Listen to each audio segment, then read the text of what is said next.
السلام عليكم، يا رب تكونوا بخير واتم صحه. تعالوا النهارده اقول لكم على طريقه حلوه قوي تعملوا بيها بقى فطاير كده هشه وناعمه وطريه وعامله زي القطن بالظبط.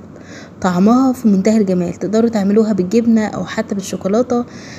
تنفع معاكم في كل حاجه، مدارس خلاص على الابواب، تنفع معاكم الرحلات، للعشاء للفطار. بصوا شغاله معانا في كل حاجه، وبجد فطاير قطنيه قوي، وكل اللي هياكلها من ايديكم هيقولكوا سلامه الايادي. تابعوا معايا الفيديو للاخر لو انتوا لسه اول مره تشوفوني. انا اسمي فريده ودي قناتي. اعملوا لايك واشتراك ويلا بينا على طول على الفيديو. اول حاجه عندي هنا في بوله هنزل بكوبايه ونص من الحليب او الزبادي، مقلباه كده في ميه، او لبن بودره وميه. المهم ان هما السوائل عاوزاهم كوبايه ونص. تمام. هنزل بعد كده عليهم بمعلقتين كبار من الخميره الفوريه، وعليهم هنزل بمعلقه كبيره من السكر ونص معلقه صغيره من الملح. عليهم هنزل بمعلقه كبيره من الخل بينشط الخميره وهيخليها تظبط معانا كده على طول، ويخلي العجينه بتاعتنا ترتفع بسرعه او تخمر بسرعه. تمام كده. هقلب بقى كل المكونات دي واتاكد كويس قوي ان الخميره بتاعتي دابت خلاص. دي خطوه مهمه قوي يا جماعه، ان الخميره تدوب، مش مجرد تقليب بس. بعد كده هنزل ب3 معالق كبيرة من الزيت، واستعملوا زيت يكون نوعه كويس، وممكن تستعملوا زيت زيتون مفيش مشكلة. هقلب تاني المكونات لحد لما الزيت يندمج في المكونات السائلة. بعد كده هنزل بنص كيلو من الدقيق، ولازم ان انا اعديه على مصفى، ده بيفرق معايا قوي في الهشاشة بتاعت الفطاير بتاعتنا بعد التسوية، وكمان لو في اي حاجة في الدقيق بتطلع في المنخول. خلاص كده. ساعات بيكون الدقيق المعلب ممكن يكون فيه فتلة من التعبئة او اي حاجة، فاحنا عاوزين نضمن ان هو نضيف معانا. بعد كده هلم العجينه بتاعتي بقى، واهم حاجه في الفطاير ان انتوا تعجنوها كويس قوي عشان تطلع معاكم مورقه وهشه كده، وتكون طريه معاكم زي القطن. تمام. ممكن تحتاجوا معلقه او معلقتين من الدقيق، عشان لو الدقيق بتاعكم امتصاصه مثلا للسوائل اقل او اعلى، فخدوا بالكم من الخطوه دي. يعني يكون جنبكم مثلا شويه دقيق يعني احتياطي كده. ممكن نوع الدقيق اللي انتوا تستخدموه ما يكونش نفس اللي انا مستخدماه. خلاص كده يا حلوين. المهم ان انتوا قلبوا بقى كويس قوي وعجنوها لحد لما تحصلوا على عجينه تكون طريه، وفي نفس الوقت ما تكونش بتلزق في الايد، يعني تكون برضو متماسكه. بعد كده عجنتها ولفتها كوره كده حلوه زي ما انتم شايفين. بحط على وشها نقطه او نقطتين كده من الزيت عشان وشها بس ما ينشفش، وبغطيها بقى وبسيبها في فرن البوتاجاز تخمر كده براحتها. احنا الجو حر، فممكن تاخد معاكم نص ساعه مش اكتر من كده. لو انتوا في الشتاء فممكن تاخد معاكم من 40 دقيقه لساعه.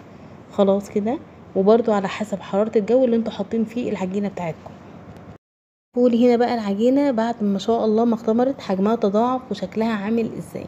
انا عاوزه اقول لكم ان هي قعدت تقريبا معايا نص ساعه مش اكتر من كده. الجو حر قوي يا جماعه في الاقصر، فالعجينه يعني بسهوله قوي ان هي تخمر معانا. تمام كده.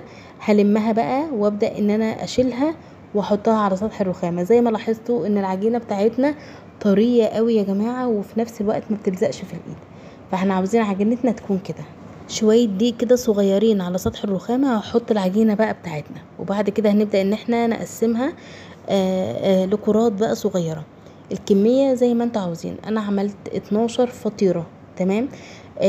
بس كان حجمهم كبير. تمام. فانتوا ممكن معاكم لحد 16 او 20 واحده كمان، ويكون حجمهم حلو قوي مش صغير. خلاص كده. فشوفوا الكميه او الحجم او عدد الفطاير زي ما انتوا عاوزين يا جماعه. خلاص. باخد بقى كل قطعه من العجين وببدا ان انا اكورها. العجينه طريه اللهم بارك وحلوه قوي، وسهل معايا ان هي تتكور بمنتهى السهوله، ما بتاخدش معايا وقت خالص. مجرد ما بخلص ببدا ان انا اشتغل على طول. بس بعد ما بكورها بحضر بس الحشوه، سواء جبنه او شوكولاته او مربى مثلا او حلاوه، يعني اي اطعمه او اي حشو انتوا حابينه مفيش مشكله. حتى ممكن تعملوها على فكره بشاورما فراخ، عملتها قبل كده وكانت حلوه قوي يا جماعه.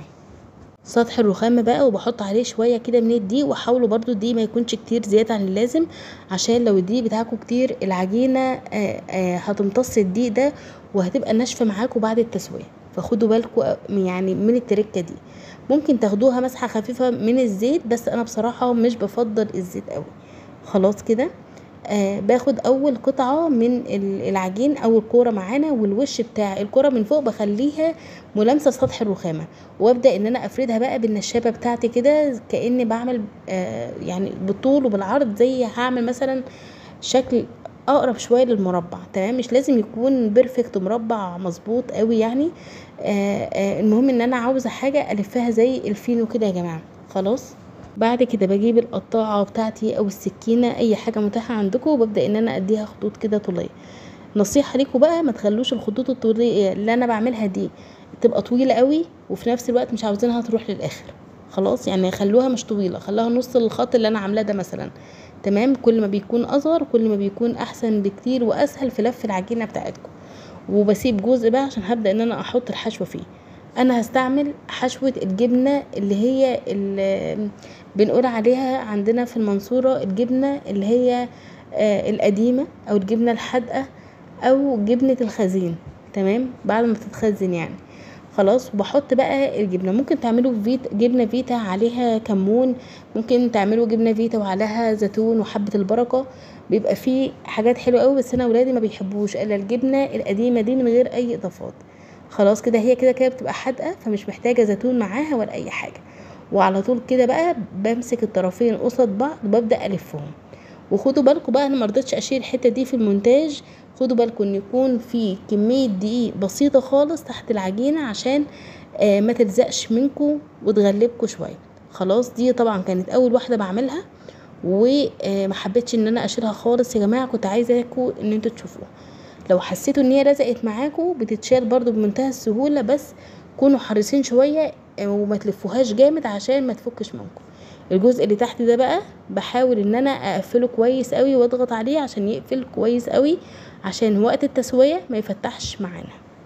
شايفين؟ بنفس الطريقه دي. وده هنا بيكون بقى شكلها. هخلي الجزء ده كده هيكون هو القاعده بتاعه الفطاير، وده شكل الفطاير. اي دي بقى من فوق انا بشيله على طول، وكده كده لسه لما تخمر الدي ده مش هيكون له اي اثر. باخدها بقى وبرصهم في صينيه مدهونه مسحه خفيفه خالص من الزيت او السمنه، وبحطها بشكلها كده طول يعني مظبوط، مش معوجه ولا اي حاجه خالص. هعمل معاكم واحده كمان عشان تشوفوا احنا بنعملها ازاي. كميه دي على سطح الرخامه، وبحط وش الكرة من فوق بخليه ملامس لسطح الرخامه، وبعد كده ببدا ان انا افرد. برجع اقطعها كده تاني بالعجله بتاعتي بالطريقه دي، ولو مش موجوده عندكم ممكن تعملوا بسكينه، مفيش مشكله خالص. وبحط بقى قطع الجبنه اللي انا عاوزاها. كميه الجبنه ترجع لكم يا جماعه. بقفل كويس قوي من الجناب، عشان الجبنه دي لما تخش الفرن طبيعي ان هي هتفك شويه معانا. تمام كده. وببدا ان انا اقفل بقى كويس قوي من تحت، وتاكدوا ان انتوا قفلتوها حلو يا جماعه، عشان لما تخمر ممكن تفتح معاكم. وبيكون ده هنا كده شكلها. شايفين شكلها حلو ازاي؟ وبدخلها بقى، بحطها قصدي في الصينيه مع اللي قبل كده. وبكمل كل الفطاير بتاعتنا بنفس الطريقه. حاولوا بقى وانتوا حاطينها في الصينيه تسيبوا ما بين كل واحده والتانيه مسافه، لان اللهم بارك حجمها بيزيد قوي فممكن تلزق معاكم. خلاص، يعني حجمها يزيد فيلزقوا في بعض. خلاص كده. طبعا كنت حاطه كل 2 قبل بعض. تمام، بس حجمهم ارتفع فتحسوا ان هم لزقوا شويه كده، بس لما يجوا ينفصلوا هينفصلوا بسهوله خالص بعد التسويه.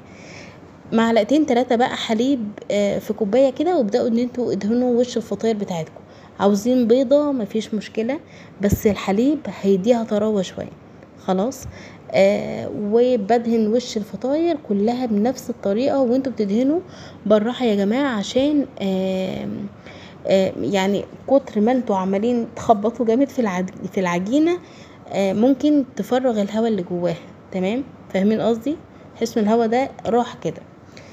المهم ادهنوها بقى كويس، وبعد ما ندهنها هنرشها رشه كده حلوه من السمسم او حبه البركه اللي انتوا تحبوه. ممكن كمان تحطوا عليها كمون حب كده مش مطحون يعني. تمام، برضو بيديها نكهه حلوه قوي. انا هرش رشه كده من السمسم. فطاير بقى عشان تطلع معاكم زي اللي بنشتريها من الافران من بره، واحلى كمان تبقى طريه كده وقطنيه وما تنشفش معانا، ولا الحاجات الغريبه اللي بتحصل مع كتير قوي دي. الفطاير لازم تدخل الفرن، والفرن ساخن جدا. اول ما تبداوا ان انتوا تشكلوا الفطاير بتاعتكم، او ان انتوا يا جماعه تدهنوها حليب، بلاش اول ما تشكلوها، اول ما تبداوا ان انتوا تدهنوا وشها حليب افتحوا الفرن على اعلى درجة حرارة، تمام، ودخلوا الفطاير بتاعتكم والفرن ساخن على اعلى درجة حرارة. مجرد ما تدخل الفطاير هتاخد لون خفيف خالص ذهبي فاتح كده من تحت من الارضية، هنفتح عليها الشواية من فوق. بس كده يا جماعة، تمام. دي سر تسوية الفطاير الطرية. وبعد كده بقى خرجت الفطاير بتاعتنا، اللهم بارك. الفطاير بقى لازم ندهنها دهنة محترمة كده من الزبدة، وبعد كده نغطي وشها بكيس بلاستيك او فوطة مدة 5 دقايق او 10 دقايق، تهدى بس وتحتفظ بالبخار بتاعها، وده اللي بيساعدها ان هي تفضل طرية لحد لما تخلص، تمام. يعني لو قعدت معاكم يوم او 2 او 3 هتفضل طرية لاخر وقت. خلاص كده. شايفين هنا بقى شكل الفطاير عامل ازاي؟ عاوزه اقول لكم انا عملت كل الفطاير بالجبنه ما عدا 3 بس هما اللي عملتهم بالشوكولاته. خلاص، شايفين شكلها ولونها الحلو؟ ده ميزه بقى الحليب، انه بيخلي الفطاير بتاعتنا تاخد لون حلو قوي يا جماعه، مع رشه السمسم بقى، ولون ارضيته حلو قوي رهيب بجد. شايفين بقى الطراوه عامل زي القطن كده خالص.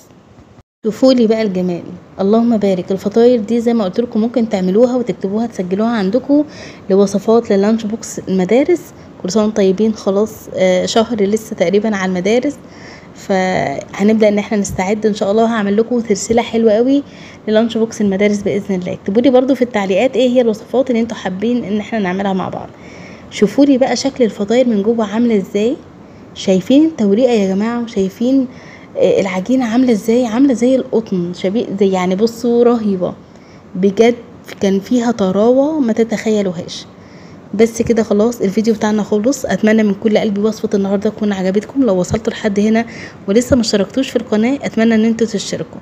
اشوفكم ان شاء الله على خير في فيديو جديد. مع السلامه يا حلوين.